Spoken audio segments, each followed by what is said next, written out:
Bismillahirrahmanirrahim. Assalamualaikum warahmatullahi wabarakatuh. Innal hamdalillah, alhamdulillahilladzi hadana li hadza wa ma kunna linahtadiya laula an hadanallah. Asyhadu an la ilaha illallah wahdahu la syarikalah wa asyhadu anna Muhammadan abduhu wa rasuluh la nabiyya ba'. Allahumma shalli wa sallim wa barik ala sayyidina Muhammad ibni Abdullah wa ala alihi wa sahbihi wa mawala.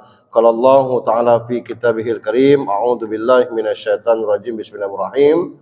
Ya ayyuhalladzina amanu la tulhikum amwalukum wala auladukum an dzikrillah.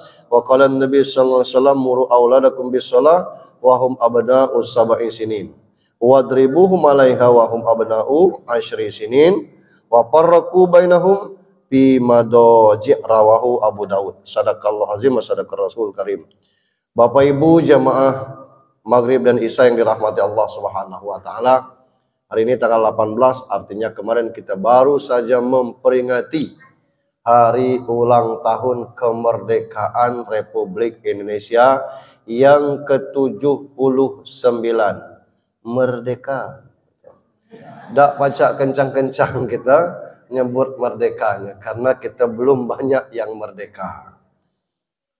17 Agustus hari tahun ini rusak gara-gara Ketua BPIP yang terkait dengan pelepasan jilbab, meradang MUI se-Indonesia, netizen, dan 2 jam menjelang penggerakan bendera itu yang bawa baki itu mestinya Maulina asal Sumatera Barat yang berjilbab, diganti oleh Evelyn dari Bali Denpasar tidak berjilbab. Itulah kondisi yang ada. Nah, di sisi yang lain kita juga belum sepenuhnya merdeka. Ini bukan curhat, cuman nyampaikan saja. Salah satunya pesan harian UJH sekitar 2 minggu yang lalu, merdeka rumah sakit. Saya tertonton postingan orang, tokoh Indonesia. Dia mengatakan bahwa rumah sakit Penang, Malaka itu 80% pasiennya orang Indonesia. Dari Medan itu 7 penerbangan sehari. Dari Padang 4 penerbangan sehari ke Penang itu. Nah, enaknya rumah sakit itu kalau tidak parah nian tidak opname. Itu. Tidak ada di opname itu tuh. Kalau lah parah nian itu. Begitu selesai berobat, duit kurang tetap boleh balik. Bayarnya kebilo duit itu ada, boleh di TF, boleh diantar langsung. Salah satu cerita dari orang Jawa Timur, jalan-jalan ke Malaka kena stroke. Tidak bawa duit, diobati rumah sakit itu. Tahun berikutnya baru dia datang lagi, membayar ongkosnya berobat. Kita masuk rumah sakit, itu pasti ditanya, umum apa BPJS?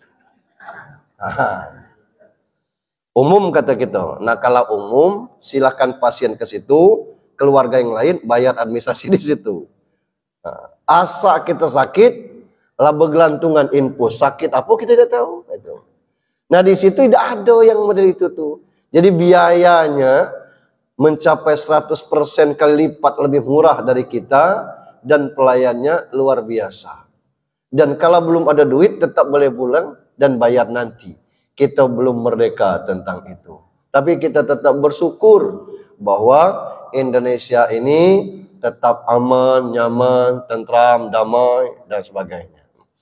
Salam dan salawat untuk junjungan kita Nabi besar Muhammad sallallahu alaihi wasallam. Bapak Ibu yang saya hormati, seperti kajian-kajian sebelumnya, kajian dengan saya ini yang ringan-ringan saja, yang keseharian kita. Bapak Ibu yang saya hormati, ada beberapa sebab orang tidak mau sholat ke masjid. Yang pertama, memang tidak terbiasa ke masjid itu. Karena tidak terbiasa sholat di masjid, jadi dia menganggap sholat di rumah sama baik. Yang penting sholat. Yang kedua, orang enggan ke masjid karena memang kondisi keadaan. Maghrib jam 6 lewat 17, jam 6 lewat 10 baru sampai ke rumah. belum mandi, belum ganti pakaian, tidak sempat dia untuk itu. Sementara jam 4 lah harus keluar lagi, sementara subuh jam 4 lewat 58 itu tuh. Tidak sempat dia ke masjid. Nah, yang faktor ketiga yang ingin kita bahas nih, ada merasa ketidaknyamanan sholat di masjid karena gangguan dari suara anak-anak kita. Ini materi kita malam ini tentang fikih tuntunan mengajarkan anak ke masjid. Itu. Kita sholat itu kan pengen ibadah. Pengennya ibadah mendengarkan suara imam sambil kita melafalkan hafalan kita. Itu. Yang salah bisa kita koreksi dan kita sejuk. Tapi kalau cekikikan, kerasa kerusuk, gelebak-gelebuk, otak kita mikir anak siapa, apa gawe, itu macam-macam betul, sehingga rusak konsentrasi kita. Nah, yang model ini bukan tidak boleh ngajak anak ke masjid, tapi kita coba bahas fikih tuntunan macam mana ngajarkan anak ke masjid itu. Ada beberapa poin yang akan kita bahas. Jika ada waktu nanti kita boleh tanya jawab. Kalau tidak tuh ya tidak tanya jawab.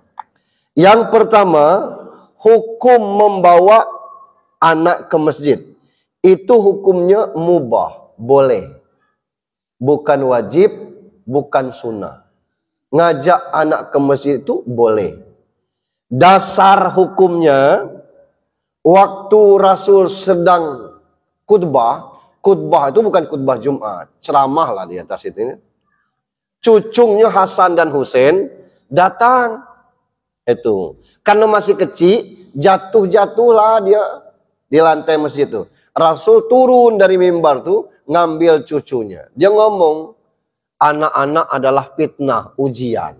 Saya kalau nengok cucu nih, agak geli-geli hati saya. Diajaknya cucunya ke atas, dia lanjutkan pengajiannya. Nah, ini dasar hukum bahwa ngajak anak ke masjid itu hukumnya boleh. Itu yang pertama. Kapan bolehnya itu? Poin yang kedua.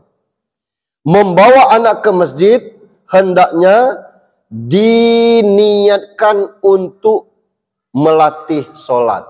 Yang ini yang kita gagal. Mengajak ke masjid anak tuh diniatkan untuk melatih dia sholat. Nah, kita pergi masing-masing. Anak pergi tidak tahu, bapak pejam tidak tahu. Ketemu sama-sama di masjid itu. Dan tidak ada nasihat untuk itu. Sementara kita butuh anak-anak ini kan tidak ngerti. Kalau dia ngerti, mungkin tinggal macam mana bahasan. Tidak harus dimarah. Saya nukilkan sebuah kisah cerita tentang copotnya gigi. Ada raja giginya copot. Nah, dengan mimpi seperti itu, mimpinya giginya copot. Dia bingung. Dia manggil Perdana Menteri, carikan peramal apa tafsir mimpi ini. Didatangi peramal, kata peramal, maaf Tuan Raja, itu artinya Tuan Raja berumur pendek.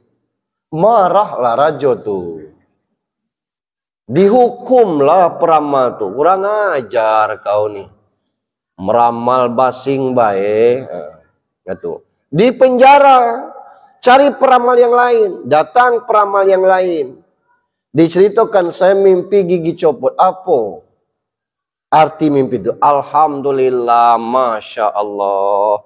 Itu artinya bahwa di antara keluarga raja, raja yang paling panjang umurnya. Senang dia, dikasihnya 5 keping uang emas, dipujinya. Ini baru peramal katanya. Sudah itu dipanggilnya Perdana Menteri. Macam mana menurut kamu? Coba peramal dulu. Kedua-duanya itu sama tuh raja. Yang pertama itu dia ngomong, ada di antara keluarga raja umur pendek. Ada di antara keluarga raja yang umur pendek. Yang kedua tuh ngomong, raja berumur panjang. Raja yang berumur panjang. Tapi keluarga di antara yang ada yang meninggal, itu maksudnya. Nah, maksud saya, cerita yang tadi, ngajak anak ke masjid itu, perlu seni komunikasi kita kepada anak. Ini jangankan seni, kadang-kadang, bak nyedak ke masjid, tahu-tahu anaknya berkain dari mana kau? Dari masjid. Nah, ini yang kita ngeri nih, jamaah kiriman. Nah, maka kata Rasulullah, muru auladakum bisolah wahum abna'u sab'i sinin. Ajar anak-anakmu tuh umur 7 tahun. Jadi kalau anak ngajar anak ke masjid itu mulai umur 7 tahun. Itu. Kemudian wadribuhum, pukul mereka kalau sudah sampai istri sinin 10 tahun. Pukul itu bukan digebuk, tapi dengan kata-kata itu tadi. Jadi anak yang diajar ke masjid itu umur 7 tahun. Ngapo insya Allah lah paham jangan, lah mengerti tidak. Mengerti ditegur, tahu dimarah. Kata Syekh Ibnu bin Baz, dianjurkan bahkan disyariatkan untuk membawa anak-anak ke masjid jika usia mereka 7 tahun atau lebih.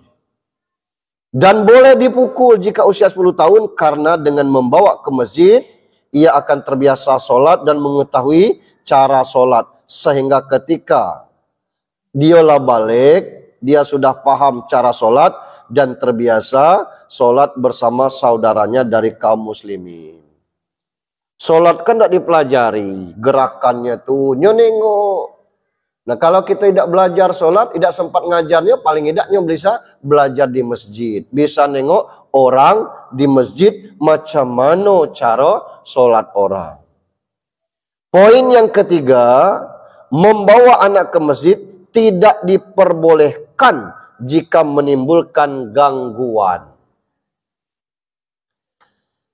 Gangguan ini para ulama membagi 4.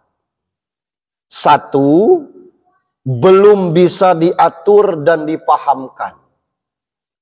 Anak umur 5 tahun ke bawah tuh belum bisa diatur. Kita omong jangan ribut ya, orang nak sembahyang ya. Rapi-rapi ya. Iya katanya Allahu Akbar. Itu buktinya ngobrol. Itu jangan ribut kata Pak Imam tadi. Oh, aku tidak ribut katanya sambil rukunya ngobrol itu tuh. Karena belum bisa dipahamkan. Yang kedua, melakukan al-abath. Abath itu main-main ketika sholat. Gitu. Apa lari-lari. Ada kadang orang yang bawa anak umur 3 tahun ke masjid, dia berkeliling di depan saf. Ya Allah, kata kita, anak siapa ini? Kelilingnya. Nah, sampai sholat itu selesai. Ya, tuh. Nah, melesetnya tuh kita tidak berani saling tegur. Karena kita segan. Itu, nak negurnya. Pas ditegur, kita kecek. Ngapo? Dilepas bayi cucu. Namanya anak kecil. Amunya lah tua, tidak jelas. Iyalah. Masa ada orang tua keliling sini nih. Kita kebat kalau ada. Nah, itu kondisinya. Nah, maksud saya, itu segan nak negur. Jadi kita tahan-tahan hati baiklah untuk yang itu. Yang ketiga, bersuara dan menimbulkan kebisingan, khususnya hari Jumat. Saya sebelum ini khutbah Jumat itu pakai poin 1, poin 2, poin 3, poin 3. Sejak dari masjid ke masjid ini tidak berani lagi poin. Ada yang masjid yang ribut nion anaknya. Jadi hilang konsepnya. Maka kita pakai seperti ini. Tinggal kita baca baik. Ada pengurus masjid itu yang 180 derajat ke belakang. No, nengok kan. Anak-anak itu cak mana? Kadang-kadang terganjal pula. Ada hadis yang mengatakan jangan kamu katakan diam. Pakot lagot itu. Maka sia-sia bagi kamu. Jumat kamu itu pula kendalanya. Ribut yang itu bising. Gitu. Kita tidak menikmati. Maka ada sebagian orang yang tidak mau ke masjid alasannya bising nian katanya kan. Tidak nyaman katanya, tidak khusyuk itu.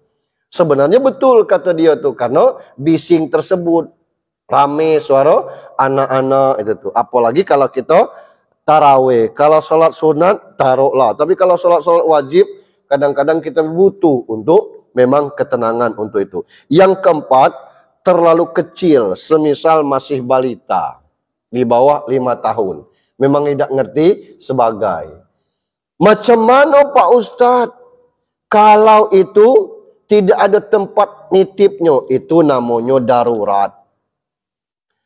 Dalam hal darurat, Syekh Ibnu Utsaimin mengatakan, jika anak-anak tersebut baru berusia 4 tahun atau kurang, mereka tidak bisa sholat dengan baik, maka hendaklah jangan dibawa ke masjid kecuali darurat. Kita nak dalam perjalanan balik kemana misalnya. Ditinggalkan di mobil, ngeri kita anak nih. Kita bawa ke masjid, itu namanya darurat. Itu. Atau orang rumah dinas luar. Atau baliknya habis isya. Kita biasa sholat di masjid, kita bawa anak tuh ke masjid, itu namanya darurat. Nak ditinggal di rumah, tidak ada kawannya, itu darurat namanya. Boleh itu. Adapun anak-anak yang di bawah 7 tahun, mereka lebih utama tidak dibawa ke masjid. Karena mereka belum bisa mengganggu, jamaah dan membuat kebisingan terhadap jamaah serta main-main. Lebih utama tidak membawa ke masjid karena mereka pun belum disyariatkan ke masjid. Kapan disyariatkan ke masjid? Umur 7 tahun. Kullu mauludin yuladu alal fitrah. Tiap-tiap anak yang kecil itu, anak yang baru lahir itu fitrah. Hatta ya'raba anhu lisanu, sampai lisannya pasti berbicara. Lisan pasti berbicara itu batas balik. Gitu. Ada hadis yang kedua, rufi'al qalam an salas, diangkat pena Allah atas 3 orang. Anis sobiyi hatta yablug, anak kecil sampai balik. Jadi anak kecil yang belum balik ini tidak ada dosanya. Dia ke masjid, tidak ada pahala bagi dia. Tidak ada dosa bagi dia. Tapi kalau pandai orang tuanya mengasuh anak tersebut, insya Allah anak tersebut mendatangkan pahala kepada orang tuanya. Kita jangankan untuk masalah mengantar anak ke masjid, bawa anak ke masjid. Urusan ngantar anak sekolah, kadang-kadang kita tidak tahu tanggung jawab siapa.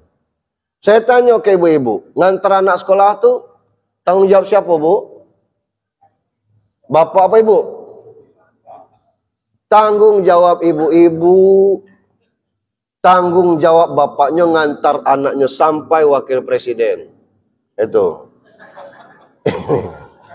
Yang keempat, ketika anak-anak belum layak dibawa ke masjid, silahkan ajarkan sholat di rumah. Jika anak-anak teriak-teriak di masjid, atau banyak bergerak yang membuat bising orang-orang yang sholat, maka tidak halal. Tidak halal ini rasaku haram bagi para walinya untuk membawa mereka ke masjid.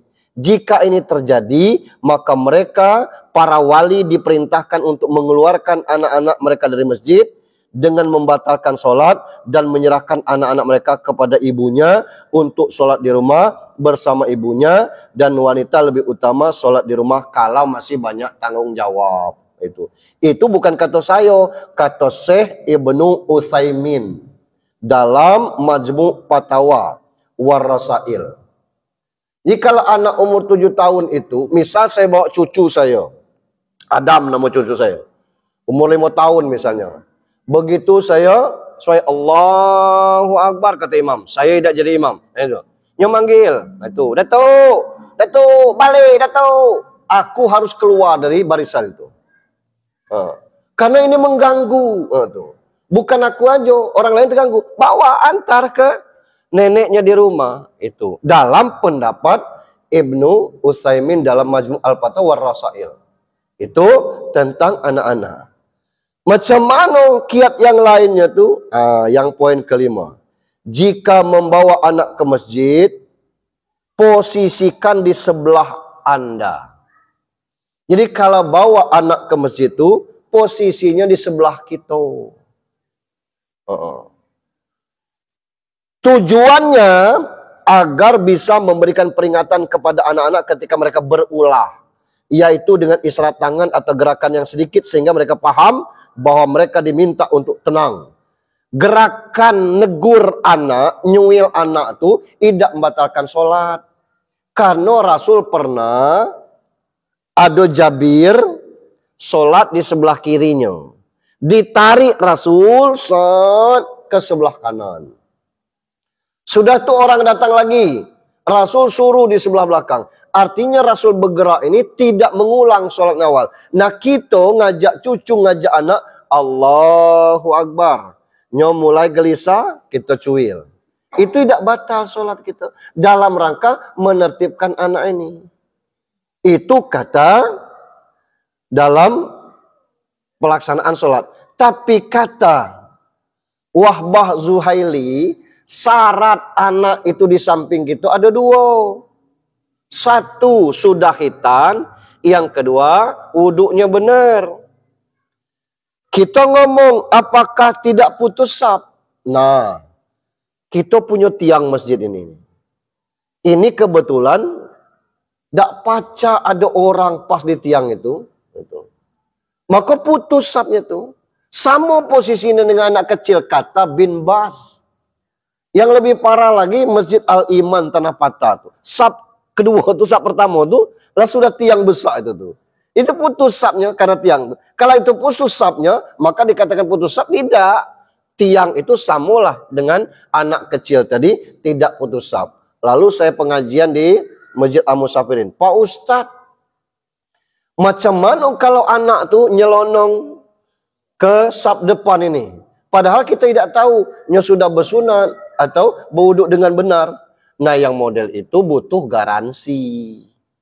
Apa garansi? Saya ngajak cucu, mesti saya yang paham tidak boleh anak-anak ke sini nih. Lalu buka setting aku ini sudah bersunat. Tidak cak itu.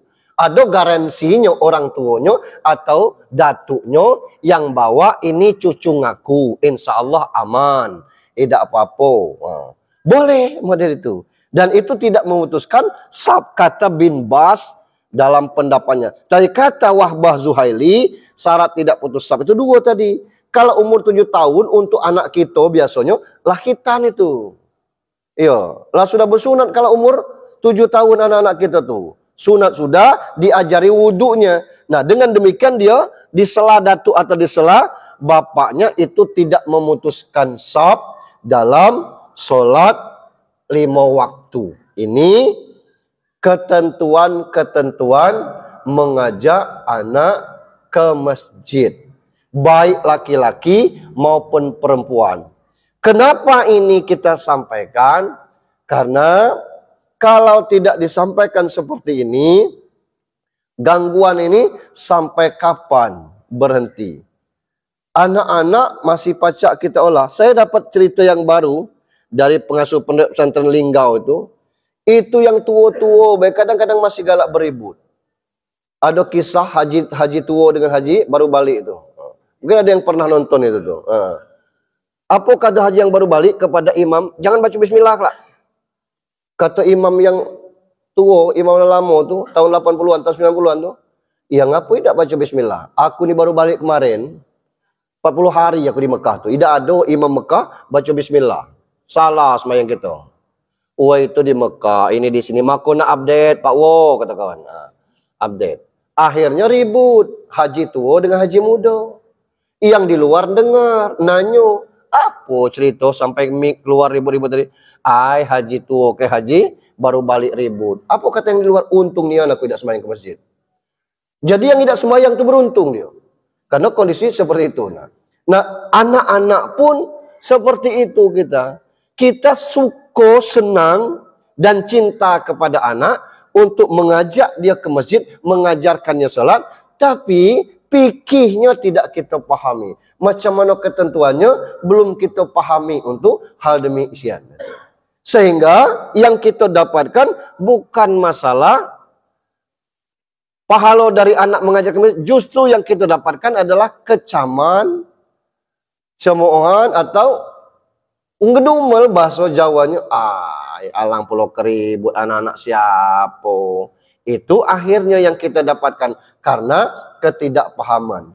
Sering juga saya sampaikan dalam kita ceramah ulang ini tentang buku kegiatan Ramadan tuh. Sedikit pun tidak ada manfaatnya kata saya, itu salah tuh. Karena salah dalam pendistribusian buku tersebut. Kalau guru agamanya ngomong, ini buku kegiatan Ramadan.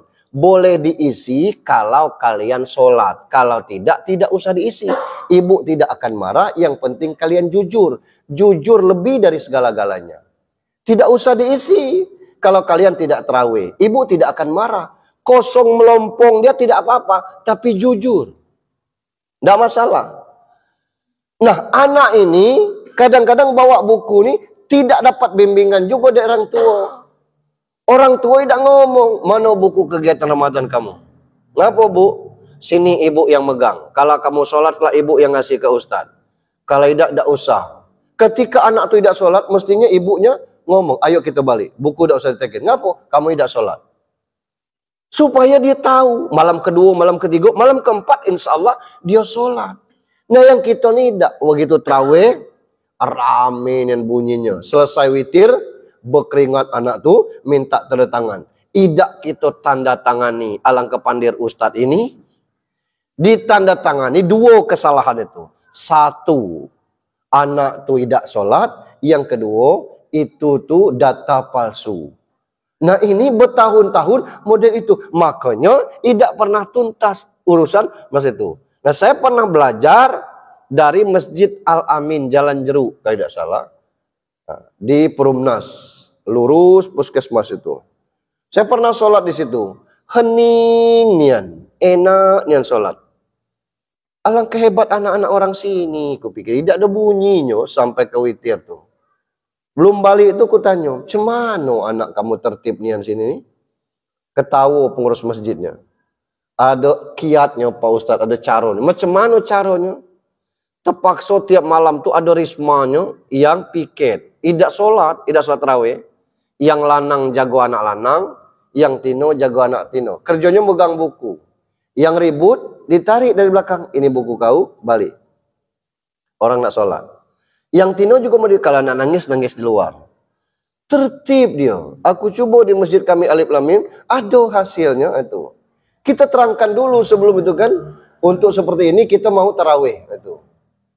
Kalau nanti kita ribut, tidak akan kita tenang. Ada yang piket nanti. Nah yang seperti ini mengantisipasi supaya tujuan kita tuh mengajarkan dia sholat. Sementara anak-anak tuh belum wajib sholat. Nah yang kita agak nyesak itu, kadang-kadang lah SMP lah SD 6, kelas 5, kelas 6, biang ribut itu tuh. Nah ini macam mana kita, itu sebabnya tadi karena mereka belum mendapatkan pengarahan, pengetahuan yang cukup untuk hal tersebut, baik dari guru agama di sekolah maupun dari orang tuanya. Sebelum saya lanjutkan, ada yang perlu kita diskusikan? Tanya jawab? Bapak Ibu? Bapak Ibu, mungkin ada yang mau bertanya berkenaan dengan membawa anak ke masjid. Ada kira-kira? Nah, ya. Silakan Pak. Assalamualaikum warahmatullahi wabarakatuh. Waalaikumsalam warahmatullahi wabarakatuh. Yap. Itu ini kebanyakan anak-anaknya aja orang begitu. Orang tua mereka, bagaimana kita tegur?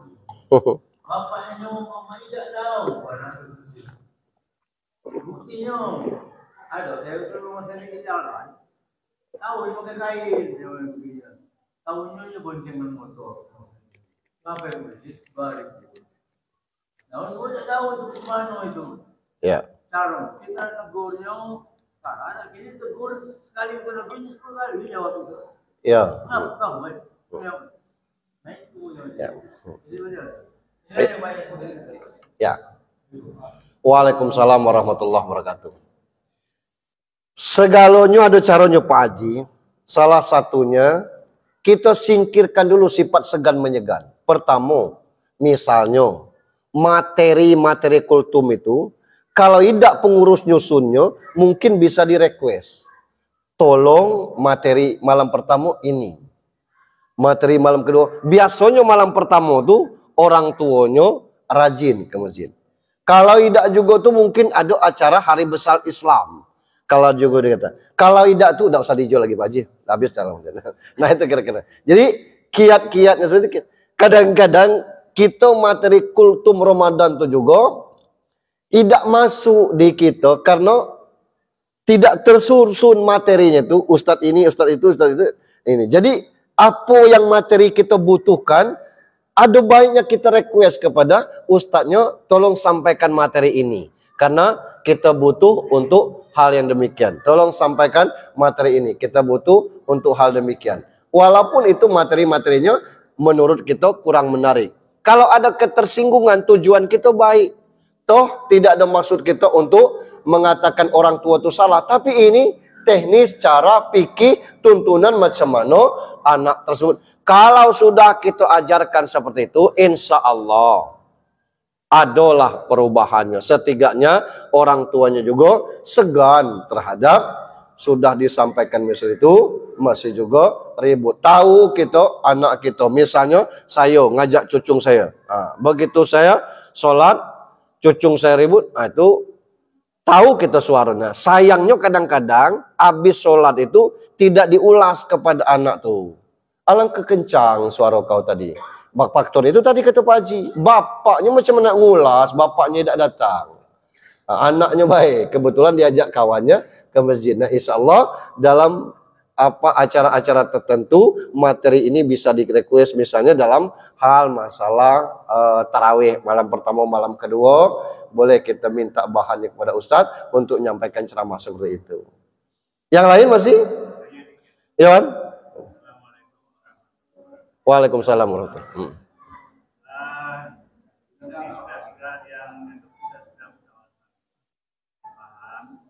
Cuman ada masalah kalau di masjid kami. Habis sholat, anak yang di belakang tadi yang setengah ribut, cepat-cepat ingin menyalami orang tua kita, meraup. Gimana itu? Ya.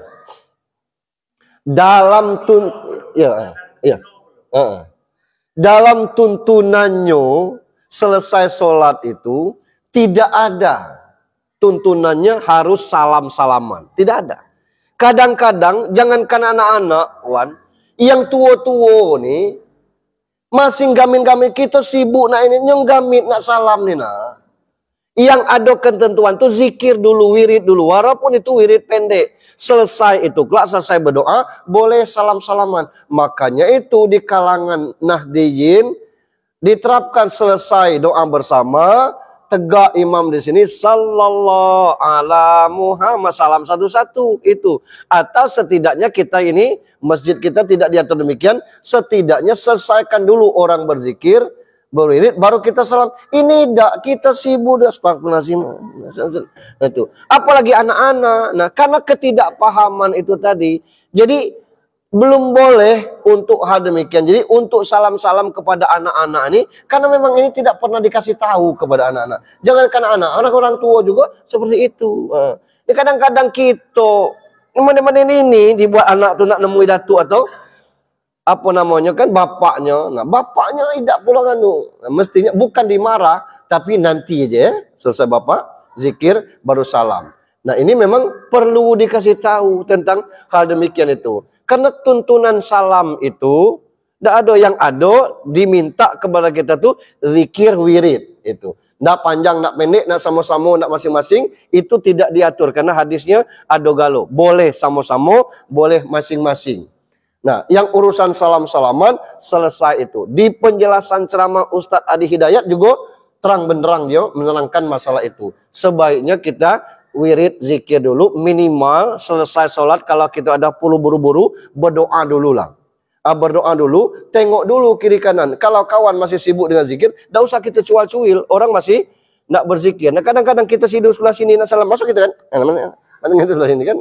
Nak ngitung tasbih itu tadi. Saya pikir mudah itu perlu dikasih tahu. Karena tadi penjelasannya itu sangat jelas. merasakan. Nah, ini kalau dibiarkan begitu, mungkin kalau saya menyampaikan itu ada yang kurang senang. Tapi demi untuk keselamatan kita semua, kenyamanan, kebaikan kita semua. Mungkin merasa tidak senang pada saat, tapi nanti pikir ke depan. Saya mengharapkan itu bagaimana supaya sholat itu tertib, orang tuanya bagus, anaknya juga terdidik, anaknya juga terlatih. Terima kasih. Ya, makasih Wan. Jadi begitulah, siapapun kalau dia jamaah masjid itulah negur sesama jamaah itu menyebabkan pro kontra. Model kata Wan tadi pengakuan yang jujur, kalau saya tegur orang ngece apa pula hak Pak Haji nak negur-negur itu. Nah tujuan kita baik. Ketidakpahaman ini kita coba runutkan berdasarkan fikihnya. Dalam mengajak sholat ada caranya. Kalau umurnya di bawah 7 tahun, tidak usah dulu bawa ke masjid. Ajarkan di rumah, itulah tugas istri. Kalau 7 tahun, ajak boleh ditaruh di samping kita. Supaya dia paham. Ada orang bertanya, macam mana Pak Ustadz? Oranglah sholat, aku di sab terakhir. 1, 2, 3, 4, bapak-bapak yang dewasa. 5, 6, 7, anak-anak. Macam mana? Boleh kita ngomong ke anak-anak. Tuh kalau bergelut, kalau ribut, kamu mundur di sab belakang. Nanti ada orang tua nak sholat ini. Tapi kalau anak tuh tertib, walaupun masih kecil, itu tidak memutuskan sab. Silakan kita di urut ke-8-nya. Tapi kalau dia bergelut dan sebagainya, kita ngomong mundur ke belakang. Orang nak sholat, jangan bergelut kamu. Boleh, karena kita belum sholat. Itu. Karena sering kita kan bingung kita nih nak ngusir anak ini. Nyolah di sab sholat. Tapi sambil sholatnya tolah-toleh, nengok-nengok, ngobrol-ngobrol, itu tuh. Nah yang model ini, boleh kita omong. Mundur kamu ke belakang, karena ini sab untuk orang dewasa. Biar kamu sholat di belakang. Jangan ribut ya. Bukan tidak boleh sholat. Tapi kalau dia tenang sholatnya, itu insya Allah tidak memutuskan sab kita. Ada lagi? Iya. Waalaikumsalam warahmatullahi wabarakatuh. Sering terjadi bahwa junjung atau anak di belakang, tapi anak ini bawah 5 tahun. Bapaknya atau neneknya, kakeknya di depan. Ketika dia menangis, apa yang harus kita lakukan? Apakah kita keluar dari sab sholat, ngurus anak, atau kita biarkan? Ini sering terjadi di sini. Iya. Anaknya nangis di belakang. Iya. Maknya tak mau keluar dari sab. Iya. Atau bapaknya tidak mau keluar dari mana yang lebih baik? Iya Pak. Dikatakan oleh Syekh Ibnu Utsaimin mengatakan jika anak-anak teriak-teriak di masjid atau banyak bergerak yang membuat bising orang yang sholat, maka tidak halal bagi para walinya untuk membawa mereka masjid. Jika ini terjadi, kalau anak tuh biang ribut, tidak halal, jangan diajak ke masjid artinya. Tapi masih diajak ke masjid juga, kata Syekh Utsaimin ini, lalu mereka ribut, walinya itu diperintahkan untuk membatalkan sholatnya. Batalkan sholatnya, antar anak tuh balik, suruh nenek atau ibunya untuk ngajarkan sholat di rumah. Nah di kita, naib kalau model itu. Alangkah kejamnya. Padahal ini bukan pendapat ustadz, bukan pendapat, tapi pendapat tokoh agama, ulama, Syekh Utsaimin. Nah cuman kalau ini tidak mungkin kita praktekkan seperti itu. Untuk itu solusinya kita tuh butuh pengajaran aja. Anak tuh kalau berulang-ulang dikasih tahu, ikut ke masjid, ya jangan ribut. Dengar suara kamu kelak, Asia jangan ribut ya. Orang sekarang ini banyak nian hal perintahnya. Salah satu seminar mengatakan tidak boleh mengatakan jangan kepada anak. Karena itu pendidikan yang tidak baik. Kata siapa? Mak bak kita dulu, aku masih kecil, banyak nian jangannya.